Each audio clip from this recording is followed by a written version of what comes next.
Nu, Čivriju 72.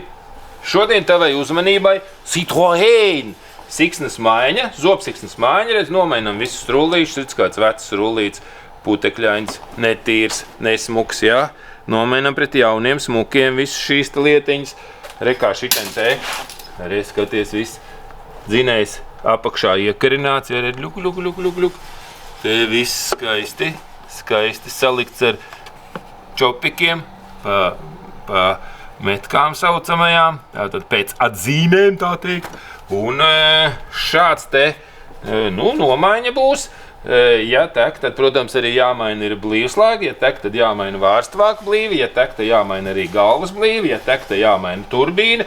Un visādi šitādas lietas var būt, ka pie zobsiksnas maiņas, ka tas viss ir jātais. Nu, šeit motors apsulojies normas robežās. Es gan šeit, piemēram, ja tā būtu mana mašīna, es padomātu, varbūt, ka man tomēr vārstu vāka blīvi nomainīt. Bet, lai te vārstu vāku blīvi nomainītu, tad jau darba cena gandrīz vai dubultojās. Jā, un jūs prasīsiet, cik tad maksā zobsiksnas maiņa? Nu, šādai parastai mašīnai, kurai nav tur nekas jājauc kaut kādi kolektori jāņem nost vai vēl kaut kas. 170 € ar PVN maksā zobsiksnas maiņa šādam te Citroën dīzelim, vairumam arī benzīniekiem tāda paša cena. Pareizi, jūs jau ar benzīniekiem nebraucat, vai ne, jo dīzels ir lētāk. Un manuālā kārba ir, tu jūties īsti vīrietis, ka tu rausti to kloķi. Kurš ta lohs brauc ar automātu, vai ne? Izņemot tie BMW N57 3-litrīgie dīzeļi, kuriem tā šālas un visi tie brauc ar automātiem, jo tiem manuālās kārbas nemaz vairs neražo. Nekas pienāks laiks, kad vairumam mašīna nemaz manuālās kārbas vairs nebūs, paliks tikai kaut kāda Dacia Duster un Lada Niva 2109. Biznes zvana. Šeit pafilmējam biznesu, kas zvana pa biznesu. Reku, starp citu, varbūt tev kaut ko vajag paskatīties cilindros. Ar skatu lietu. Paskatāmies, kas pa biznesu. Halo? Labdien. Sveiki. Veiks darbos. Paldies. Man ir jautājums par šito te, retrūs apstrādi. Jā. Tūliņ iedošu Ralfu. Ralfs pastāst. Kuri interesēja? Normālā vai kaut kāda lētākā?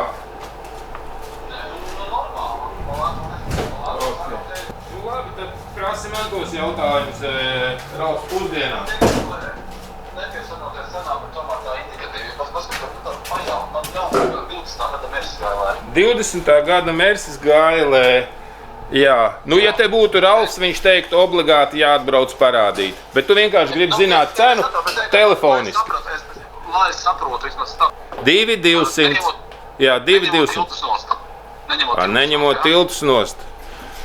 Jā, redz, ar to neņemot tiltus nost ir sekojoša lieta. Tātad, ja tā mašīna jau ir aprūsējusi, un visticamākais tās GLE 20. gada jau būs aprūsējis, tad nekādas tehnoloģijas, kuras kaut ko tur uzpūš, viņas īsti nepilda nekādu funkciju. Tā rūsa pēc tam izlīdīs divkāršā apjomā. Līdz ar to tā rūsa ir jānotīra.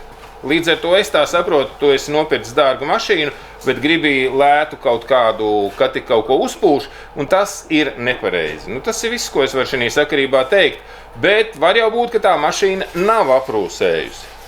Atkal redz tāda lieta, tev sākumā jāizbrauc uz mūsu filiālu Ulbrukā, tad tu parādi čaļiem to mašīnu, viņi pasaka, vai vispārībā tai to lēto pretrūsas apstrādi pa 595 €, vai vispār var taisīt.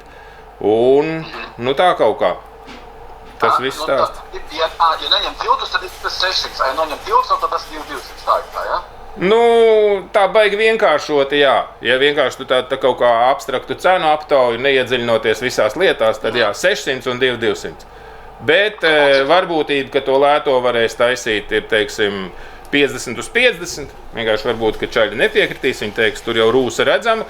Un tad mēs uzpūtīsim uz rūsas, pēc 2-3 gadiem tev tā rūsa izlīdīs dubultā ārā, un tad kaut ko sauks par rupjos vārdos, un tie būsim mēs, vai mums to vajag. Mēs respektīvi negribam tā teikt imidžu bojāt ar tādām lietām, tāpēc mēs apskatāmies, ja tā mašīna ir tīra no rūsas pilnībā, tad mēs varam vienkārši to divslāņu apstrādi bez rūsas tīrīšanas uzpūst. Tas ir viss stāsts. Klausies, ko es gribēju prasīt, pieraksts cik ilgi ir? Uz lēto apstrādi kaut kad februārī var tikt, un uz trīslāņu apstrādi, kur tev droši vien, es tā saprotu, ir pa dārgu, laikam maijā. Jā, gaidām bišķi. Nav jāgaida, tas mašīna jau, tās mašīnas, kas ir pilnīgi jaunas, brauc pa taisno tikko kā no salona, tām mēs atrodam, tādus tā kā pastrādājam ilgāk vai kaut kā tā, un tad atrodam tā, lai nesanāk, ka tai mašīnai kaut vai mēnesi būtu jābrauc pa Latvijas ceļiem. Bet tev jau viņi 5 gadi braukus, tas 6. gads neko mašīnas stāvoklī faktiski neizmainīs. Bet es vēl vien būtu jautājums. Bet tas, ka viņš ir hibrīds, tas jau nekas, ne? Nē, tas tur vienkārši nedrīkst appūst hibrīda vadus, nedrīkst atvienot hibrīda savienojumus. Tur ir nosacījumi, kas vajadzīgi priekš garantijas. Bet, jā, tas neko neiespēj. Bet paši baterija pūst, nepūst par bateriju? Nē, baterijai pūst virsū nedrīkst, vadiem pūst virsū nedrīkst, savienojums atvienot nedrīkst.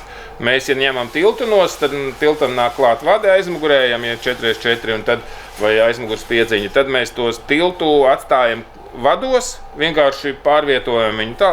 Karoči tehnoloģija, jā, ir izstrādāta, ko darīt ar hibrīdiem. Labi. Bet apūst neko tur bateriju nost arī nedrīkst ņemt. Tāds stāsts. Bet tas, jebkurā gadījumā, ko tur drīkst, ko nedrīkst, to tu vari interesēties pie dīlera, un tad mēdz būt tā, ka viņi dažādi, pasaka vienam tā.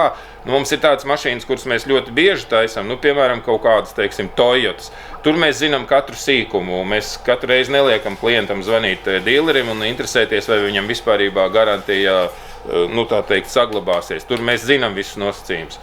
Bet, pieņemsim, uz kaut kāds GLE hibrīds, man liekas, es tādu nemaz neatceros, ka mēs būtu taisījuši. Līdz ar to varbūt ir vērts pavaicāt, ko viņi saka. Jo, piemēram, Toyota ir tā, ka viņi saka, ka trīsslāņa apstrādi drīkst taisīt ar tiltu noņemšanu un tā tālāk, un visiem gan elektro, gan hibrīdiem.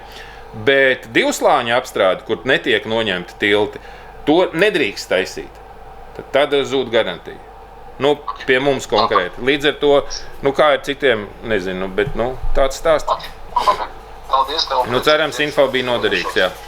Jā. Ok, labi, jā tā. Cerams, šī nebija sensitīva informācija, šī bija sensitīva informācija, bet es ceru, ka Čalis nebūs apbižojies, ka es viņu nofilmēju šī garajā sarunā, jo autopretrūsas apstrāde jau arī ir viena tāda tēma, ko cilvēki grib vienmēr klausīties un zināt, kā mums iet un ko kas maksā. Bet šis raidījums bija par siksnām. Jā, lūk, skaista siksna. Citroën būs nomainīta, 170 €. Un ja tev arī ir šitāds pats automobīls ar šitādu vienkāršo siksnas konstrukciju, tad brauc uz Autospec.lv. Cik maksā siksnas? Visi prasa, cik maksā siksnas un tā tālāk. Vienmēr var piezvanīt uz mūsu veikalu. Matīs ielā 123, siksnas ir uz vietas, komplekti ir uz vietas, ūdensūkņi ir uz vietas, vai var apskatīties autospec.lv. Tur ir autorezerves daļas saraksti, bet cilvēki parasti nemāk to lietu izdarīt, tāpēc labāk piezvanīt un arī yr.lv. Mums ir mājaslapa, kur tu vari apstīties visādas rezerves daļas, tepiķīšas, vēl kaut ko, bet principā tas viss parasti cilvēkiem liekas kaut kā baigi grūti atrodams un tā, tāpēc labāk piezvan 2887 0004 un mūsu veikalā te uzreiz pateiks, cik tad tavai konkrētai mašīnai maksā siksnas komplekts un ūdensūknis. Par pretrūsas apstrādi tu visas cenas, es ceru, noklausījies un arī principu saprati, tā kaut kā, vai ne? Tas viss! Pīsnieks!